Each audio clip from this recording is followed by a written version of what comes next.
இன்னைக்கு சண்டே சமையல் மினி பிளாக்ல ஒரு சூப்பரான ரெசிபி தான் நான் உங்களுக்கு ஷேர் பண்ண போறேன். டேஸ்டியான இறால் பிரியாணி அப்புறம் இறால் ஃப்ரை தான் பண்ண போறோம் இன்னைக்கு. ஃபர்ஸ்டே நைட்டே நான் இறால் வாங்கி வச்சுட்டு அது கொஞ்சம் ஃப்ரீஸியா இருந்தனால தண்ணியில போட்டு என்னதான் அவங்க க்ளீன் பண்ணி கொடுத்தாலும் அந்த குடல் மட்டும் எடுத்து தர மாட்டாங்க. அதையும் க்ளீன் பண்ணி முடிச்சுட்டு தேவையான திங்ஸ்லாம் வந்து கட் பண்ணி வச்சாச்சு. ஃபர்ஸ்ட் பிரியாணிக்கு தேவையானதெல்லாம் நம்ம பார்த்துருவோம். இன்னைக்கு பாதி அப்புறம் ஃப்ரை பண்றதுக்கு பாதி தான் நான் இன்னைக்கு எடுத்து வச்சிருக்கேன். இறாலோட ஸ்மெல் வராம இருக்கு கொஞ்சம் மஞ்சத்தூள் போட்டு 1 மினிட் அப்படியே விட்டுட்டு வாஷ் பண்ணிடுங்க. மிக்ஸி ஜார்ல சின்ன வெங்காயம், இஞ்சி, வெள்ளைப்பூடு இது எல்லாத்தையும் அரைச்சு வச்சுக்கிட்டாச்சு.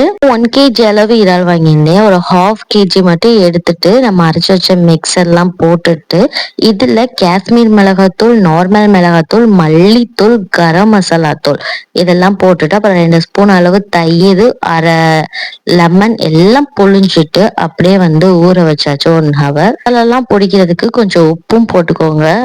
இன்னைக்கு சண்டேனால வந்து குக்கர்லேயே பண்ணிடலாம்னு சொல்லிட்டு தேங்காய் எண்ணெய் ஊற்றிட்டு பட்டை, ஏலக்காய், கிராம்பு இதெல்லாம் முழுசா போட்டு அப்புறம் அறுத்து வச்ச பெரிய வெங்காயமும் போட்டு மீதி இருந்த இஞ்சி பூண்டு பேஸ்ட்டையும் போட்டுட்டு தேவையான அளவு தக்காளியும் போட்டு நல்லா வதக்கிட்டேன்.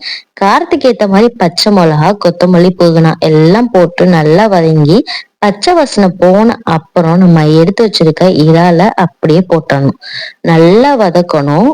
இஞ்சி பூண்டு ஸ்மெல்லாம் போயிட்டு நல்ல ஒரு இறால் ஸ்மெல் வரும். அந்த நேரத்துல வந்து தேவையான அளவு தண்ணி ஊத்திக்கிட்டேன். நான் 1 கிளாஸ் அரிசி எடுத்தனால 1.5 கிளாஸ் அளவு தண்ணி ஊத்திட்டேன். அப்புறம் ஃப்ரைக்கு வந்து ரொம்ப simple powder, ginger garlic, lemon அப்புறம் வந்து கார்ன்ஃபிளவர் மாவு, தேவையான அளவு உப்பு இது மட்டும்தான். இந்த ஃப்ரை வந்து செம்ம டேஸ்டியா இருக்கும். கிட்ஸும் வந்து விரும்பி சாப்பிடுவாங்க. ட்ரை பண்ணி பாருங்க. சைடு ரொம்ப கிரிப்ஸியான இறால் ஃப்ரையும் ரெடி ஆயிடுச்சு. இன்னொரு சைடு பிரியாணியும் ரெடி ஆயிடுச்சு. விசில்ல இறக்கிட்டு நான் அப்படியே கொஞ்சம் கீ போட்டுட்டு நல்லா மிக்ஸ் பண்ணிட்டு 5 மினிட்ஸ் அப்படியே விட்டுட்டேன். அவ்வளோதாங்க.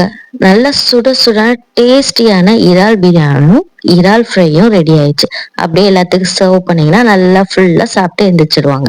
பிடிச்சிருந்துச்சுன்னா ஏஆர் ஃபேமிலியை லைக் அண்ட் சப்ஸ்கிரைப் பண்ணிக்கோங்க. மறந்துடாம ஃபாலோ பண்ணிக்கிட்டே இருங்க. அப்பதான் இந்த மாதிரி நிறைய ரெசிபி வந்து நீங்க பார்க்க முடியும். நான் போட்ட ரெசிபில இருந்து என்னெல்லாம் ட்ரை பண்ணிருக்கீங்கன்னு கமெண்ட் செக்ஷன்ல சொல்லுங்க. ஏதாச்சும் நிறை குறை இருந்தாலும் சொல்லுங்க. அடுத்த விளாக்ல சந்திப்போம். பாய் பாய்.